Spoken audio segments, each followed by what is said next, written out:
Salut à toi, c'est Antoine de GetUp and Be Happy, j'espère que tu vas super bien.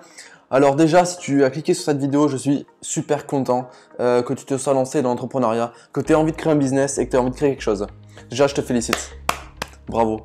Continue comme ça et tu vas voir que tu vas réaliser de grandes choses. Alors, je vais te proposer ici 7 méthodes pour trouver une idée pour créer ton entreprise. Je te préviens, ce ne sont pas 7 méthodes miracles, mais 7 bonnes méthodes intelligentes et qui fonctionnent que je vais te proposer. La dernière, tu verras, est excellente. Personnellement, c'est celle qui m'a donné le plus d'idées. Alors la première méthode, c'est tout simplement de regarder tout ce qui t'entoure. Dis-toi qu'il y a une infinité de choses à pouvoir inventer et améliorer autour de toi. Tout ce que tu vois autour de toi a été inventé par quelqu'un, a été dans la tête de quelqu'un. Tu te rends compte ? Rien que de prendre conscience de ça, c'est déjà énorme parce que tu vas marcher dans la rue, tu vas voir toutes choses, tu vas imaginer comment elles ont été inventées. Rien que ça, c'est déjà une très bonne méthode. Observe tout ce qui t'entoure. Cherche des améliorations, des innovations possibles et je t'assure que comme ça, tu vas trouver un gros axe de départ. La deuxième méthode, c'est lire des articles scientifiques. Ils sont pendus tous les jours et je suis sûr qu'en les lisant, tu vas trouver des petites pépites sur lesquelles tu vas pouvoir t'axer pour lancer ton idée. Imagine, il y a un nouveau concept qui sort. Tu vas peut-être pouvoir inventer des accessoires qui vont aller avec, des concepts qui vont s'allier avec et pourquoi pas utiliser cet outil scientifique pour l'utiliser pour autre chose ou dans la vie quotidienne. Ou alors, imaginer une logistique spéciale par rapport à ce nouveau concept inventé. Également, lis les normes qui sortent. Il y a un tas de sites où tu peux lire les normes qui vont sortir et qui sortent. Les normes peuvent t'aider. Imagine, il y a une nouvelle norme qui sort en France qui oblige les trottoirs à être bien plus visibles. Tu fermes les yeux et t'imagines des solutions. Et ouais, peut-être que tu peux incruster, faire des micro-fils LED que tu peux coller sur les trottoirs. Une petite idée. Et un petit exemple historique. Quand fumer a été interdit dans les lieux publics et à l'intérieur, devine, qu'est-ce qui a explosé? La vente d'abris de fumeurs. Elle a carrément explosé.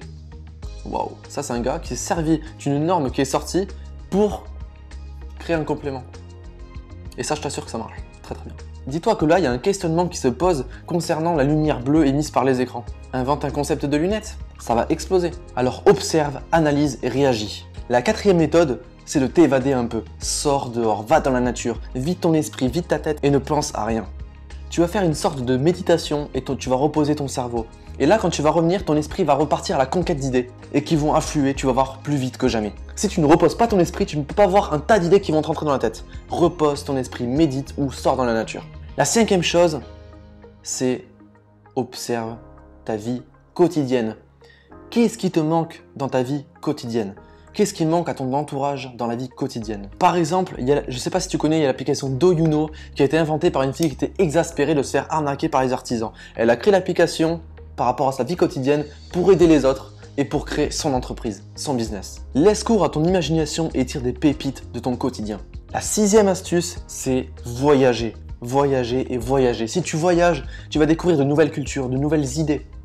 Par exemple, au Japon, ils ont des bouteilles d'eau minérale cubiques. C'est une superbe idée. Meilleure ergonomie, meilleur rangement. Bien sûr, le coût de fabrication est sûrement plus important, mais il faut voir le compromis des choses.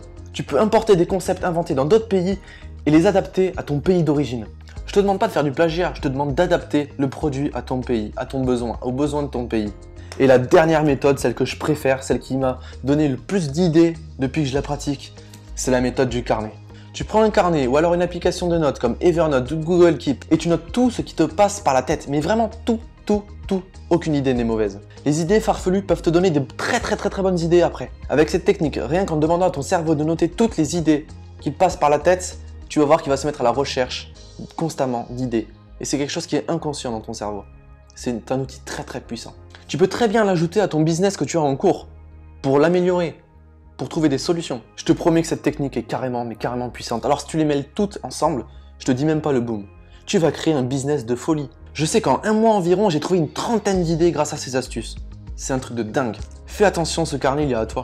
Il ne faut pas qu'on te pique tes idées. Tu le gardes toujours dans ta poche ou quelque part très proche de toi pour le sortir, le dégainer à la moindre idée qui te passe par la tête. Et n'attends surtout pas pour la noter, sinon tu risques de l'oublier. Si c'est 3 h du matin et que tu as une idée qui te passe par la tête, tu te lèves et tu la notes. C'est le meilleur conseil que je peux te donner. Je te remercie d'avoir vu cette vidéo, j'espère qu'elle t'aura plu, j'espère qu'elle t'aura apporté des solutions à tes problèmes, j'espère qu'elle t'aura inspiré et donné encore plus envie de créer ton business. Je suis super fier de toi, continue comme ça. Je te suggère de mettre un petit pouce bleu, de partager la vidéo et surtout mets-moi en commentaire ton ressenti par rapport à cette vidéo. Si tu as des idées de vidéos, si tu as des choses que tu as envie que je t'explique, surtout n'hésite pas à me le mettre en commentaire ou à m'envoyer un message. N'oublie surtout pas de me suivre sur Twitter, Instagram et Facebook, tous les liens sont dans la description. Et surtout, abonne-toi. Je te dis ciao. Et n'oublie surtout pas que t'es extraordinaire. T'es carrément